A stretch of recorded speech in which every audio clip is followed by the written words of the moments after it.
नमस्कार, चलिए आज प्रकाश के इस बेहद रोमांचक सफर पर चलते हैं। इस एक्सप्लेनर में हम डिकोड करेंगे कि कैसे एक साधारण सी रोशनी की किरण रिफ्लेक्शन और रिफ्रैक्शन यानी परावर्तन और अपवर्तन के जरिए हमारे आसपास की इस पूरी दुनिया को विजुअल बनाती है। यकीन मानिए, इस जटिल लगने वाली फिजिक्स को एनिमेशन और आसान उदाहरणों के साथ समझना बहुत ही मजेदार होने वाला है। तो आज के हमारे एजेंडे में क्या क्या है?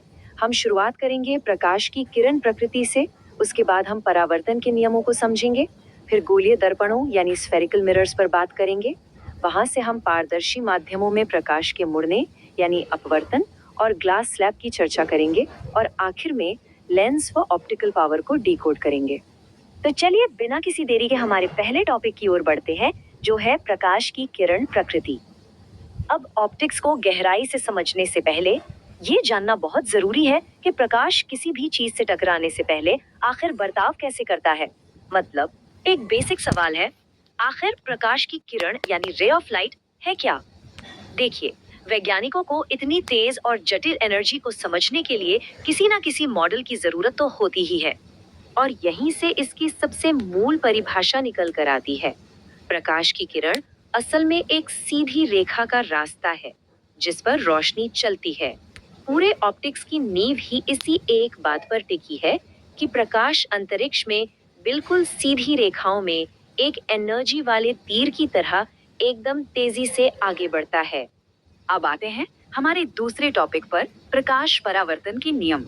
अब सोचिए, जब ये तेज रफ्तार वाली सीधी प्रकाश की किरण किसी ऐसी ठोस सतह से टकराती है जिसके आर पार वो नहीं जा सकती, तो क्या होता है? खैर, ये कोई रैंडम घटना नहीं है। इसके दो बहुत ही सख्त नियम हैं। पहला, जिस एंगल से किरण टकराती है यानी आपतन कोण, वो हमेशा टकरा कर लौटने वाले एंगल यानी परावर्तन कोण के बिल्कुल बराबर होता है। और दूसरा, आने वाली किरण, सतह का वो पॉइंट और लौटने वाली किरण, ये तीनों हमेशा एक ही प्लेन पर होते हैं। इसे बिल्कुल बिलियर्ड्स के एक परफेक्ट बाउंसिंग शॉट की तरह इमेजिन किया जा सकता है।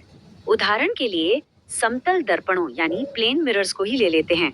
ये हमेशा आभासी और सीधी इमेज बनाते हैं, और वो भी बिल्कुल उसी साइज की जितनी बड़ी असल वस्तु है।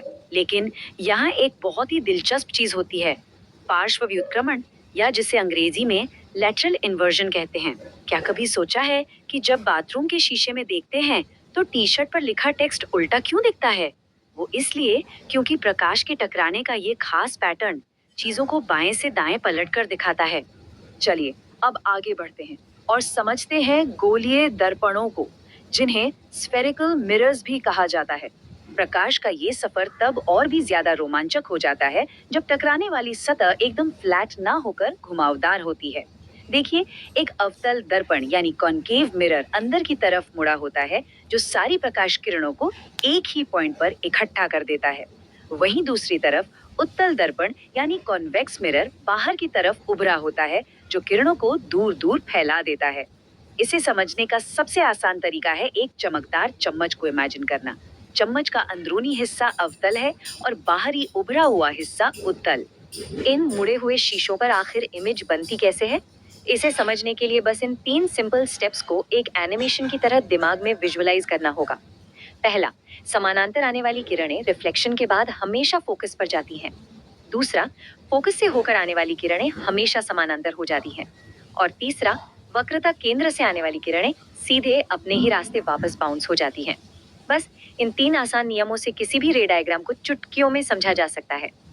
अब गणित के हिसाब से इन रिफ्लेक्शंस को कैलकुलेट करने के लिए एक साइन कन्वेंशन का इस्तेमाल किया जाता है। ये एकदम सख्त ग्रामर की तरह काम करता है, जो तय करता है कि फोकल लेंथ पॉजिटिव होगी या नेगेटिव।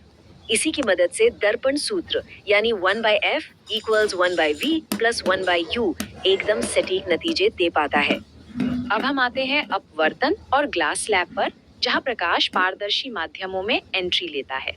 ठोस रुकावटों से आगे बढ़ते हुए अब हमारी प्रकाश की किरण सीधे नए पारदर्शी माध्यमों में प्रवेश करती है। जैसे जब पानी के ग्लास में एक पेंसिल रखी जाती है तो वो टूटी हुई या मुड़ी हुई क्यों दिखाई देती है? पानी या कांच में जाते ही प्रकाश मुड़ता क्यों है?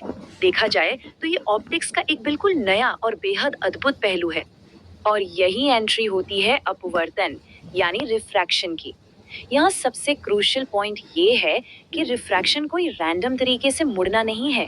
ये असल में प्रकाश के फिजिकली धीमा या तेज होने का सीधा रिजल्ट है। मतलब जैसे ही मीडियम बदलता है, लाइट की स्पीड बदलती है और उसी झटके से किरण मुड़ जाती है ना कमाल की बात। अब स्पीड कितनी कम होगी, ये पूरी तरह से उस माध्यम के ऑप्टिकल घनत्व यानी रिफ्रैक्टिव इंडेक्स पर निर्भर करता है। सीधी सी बात है, माध्यम जितना ज्यादा घना होगा, प्रकाश की किरण के लिए उसमें से गुजरना उतना ही मुश्किल होगा और इसीलिए वो उतनी ही अधिक तेजी से मुड़ेगी। इसे एक आयताकार ग्लास स्लैब के जरिए बड़ी आसानी से समझा जा सकता है। जैसे ही किरण हवा से कांच में घुसती है, वो धीमी होकर अभिलंब यानी नॉर्मल लाइन की ओर झुक जाती है। फिर वो कांच के भीतर एकदम सीधी चलती है और जैसे ही बाहर वापस हवा में निकलती है, वो फिर से स्पीड पकड़कर नॉर्मल से दूर मुड़ जाती है। इस पूरी प्रोसेस में किरण अपनी जगह से शिफ्ट जरूर होती है, लेकिन आगे वो अपने ओरिजिनल रास्ते के समानांतर ही चलती रहती है। चलिए अब हमारे आखिरी सेक्शन की तरफ चलते हैं, जो है लेंस और ऑप्टिकल पावर। ये देखना सच में बहुत दिलचस्प है कि कांच को एक परफेक्ट शेप देकर प्रकाश के मुड़ने के सिद्धांत को हम कैसे कंट्रोल कर सकते हैं। उत्तल लेंस यानी कॉन्वेक्स लेंस बीच से मोटे होते हैं और ये प्रकाश को एक पॉइंट पर सिकोड़ते हैं, जबकि अवतल लेंस यानी कॉनकेव लेंस बीच से पतले होते हैं और प्रकाश को दूर फैला देते हैं। एक बात नोटिस की, इनका बिहेवियर पहले बताए गए दर्पणों के ठीक उल्टा है। लेंस के अंदर रिफ्रैक्शन का रास्ता ट्रेस करना भी काफी सिंपल है। मुख्य अक्ष के समानांतर आने वाली किरण दूसरी तरफ सीधा फोकल पॉइंट से होकर गुजरती है और जो किरण लेंस के एकदम बीचों बीच यानी ऑप्टिकल सेंटर से गुजरती है, वो बिल्कुल नहीं मुड़ती। इन्हीं आसान से नियमों की बदौलत हमारे कैमरे, टेलीस्कोप और यहाँ तक कि हमारी खुद की आंखें भी प्रकाश को फोकस करके एकदम साफ तस्वीरें बना पाती हैं। और हाँ, दर्पणों की ही तरह लेंस के लिए भी एक सख्त साइन कन्वेंशन को फॉलो करना जरूरी होता है। ये सुनिश्चित करता है कि लेंस का जो फॉर्मूला है 1/f is equal to 1/v minus 1/u, वो प्रकाश के मुड़ने की असली फिजिक्स के साथ पूरी तरह मैच करे। अंत में बात करते हैं लेंस की क्षमता यानी ऑप्टिकल पावर की। इसका सीधा सा मतलब बस इतना है कि जिस लेंस की फोकल लेंथ जितनी कम होगी, वो प्रकाश की किरण को उतनी ही ज्यादा ताकत से मोड़ेगा। इसलिए उसकी ऑप्टिकल पावर भी उतनी ही अधिक होती है, जिसे हम डायोप्टर में मापते हैं। किसी ने क्या खूब कहा है कि ब्रह्मांड में दिखने वाली हर चीज केवल प्रकाश की किरणों के मुड़ने और टकराने का परिणाम है। ज्योमेट्री के इन सटीक नियमों को समझने के बाद हमारा हर रोज का विजन सच में एक शानदार और लगातार चलने वाली फिजिक्स की इक्वेशन में बदल जाता है, जो लाइव हमारे सामने हो रही है। तो सोचिए, क्या प्रकाश और दर्पणों के इस विज्ञान ने दुनिया को देखने का नजरिया थोड़ा और दिलचस्प नहीं बना दिया?